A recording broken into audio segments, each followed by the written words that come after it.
अथ देवी कवचम, अर्थात देवी कवच से ब्रह्मा ऋषि रणस्तूप छंदो মহিষমর্দিন্নাদয় দেবতা সর্বার্থ সিদ্ধার্থে বিনিয়োগ।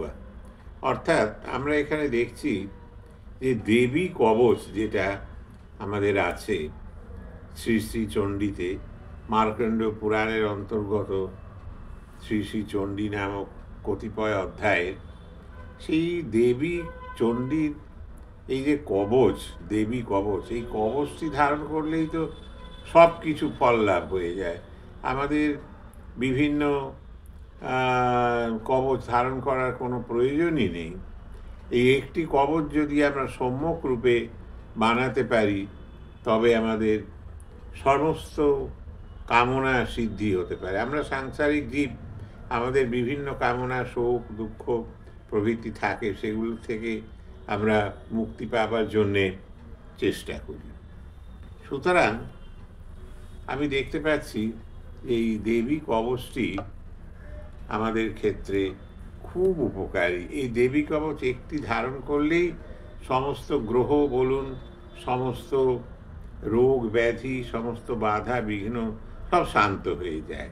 এইখানে বলা হয়েছে কবচের মধ্যে যে সর্বার্থ সাধনে বিনিয়োগ, অর্থাৎ একটা কোনো ব্যাপার নেই, সব কিছু।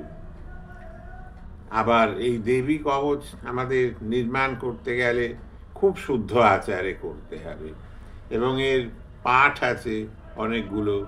108 বার দেবী কবচটা পাঠ করতে হবে লিখে।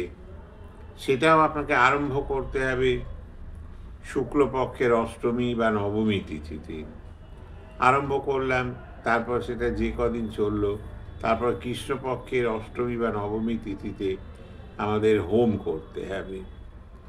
এইটা যে আমরা 108 বার পড়লাম, তার হোম করতে হবে, সপ্তশতী হোম, অর্থাৎ সেই 700 মন্ত্রের দ্বারায় আমাদের আহুতি দিতে হবে।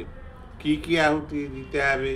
তিল, জব, চাল, পায়েস প্রভৃতি দেবদারু চূর্ণ মিশিয়ে একটা তৈরি হয়, সেই দিয়ে আমাদের আহুতি দিতে হবে।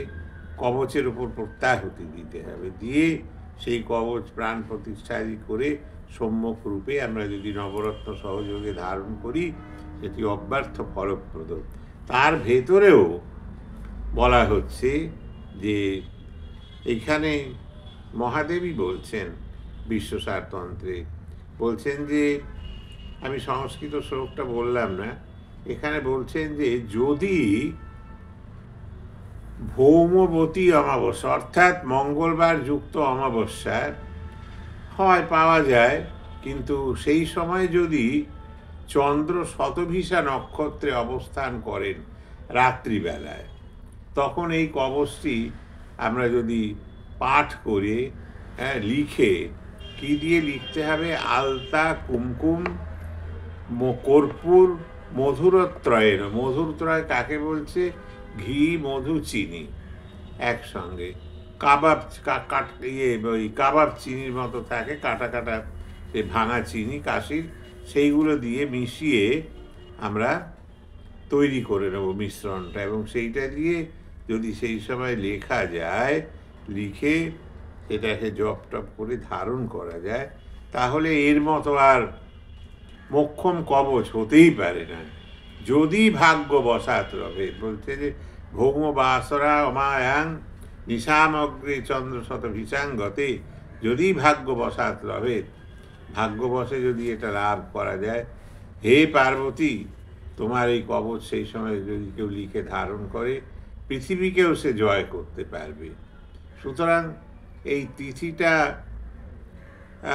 অমাবস্যা মঙ্গলবার হয় না যে তারা বহুবারই দেখেছি হয়েছে, কিন্তু আমি আমার জীবনে যবে থেকে আমার জ্ঞান হয়েছে, অর্থাৎ এইসব জিনিস নিয়ে প্রায় 60-65 বছর ধরে আমি করছি, আমি কিন্তু একবারও শতভিসা নক্ষত্রে আমি দেখতে পাইনি চন্দ্রের অবস্থান, এবং সেই অমাবস্যা মঙ্গলবার অমাবস্যায় হতে হবে, এবং সেই সময়ও হতে হবে।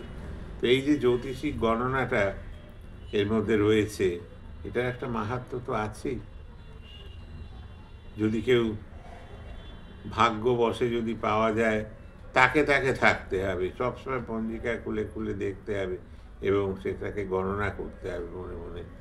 যদি ভাগ্যবশে লাভ করা যায় তাহলে এটা আমাদের অনেক দুঃখ দুর্দশার থেকে মুক্তি করবেন। শরণাগত দীনার্থ পরিত্রাণ পরায়ণে সর্বস্যার্থী হরে দেবী নারায়ণী নমস্তুতে।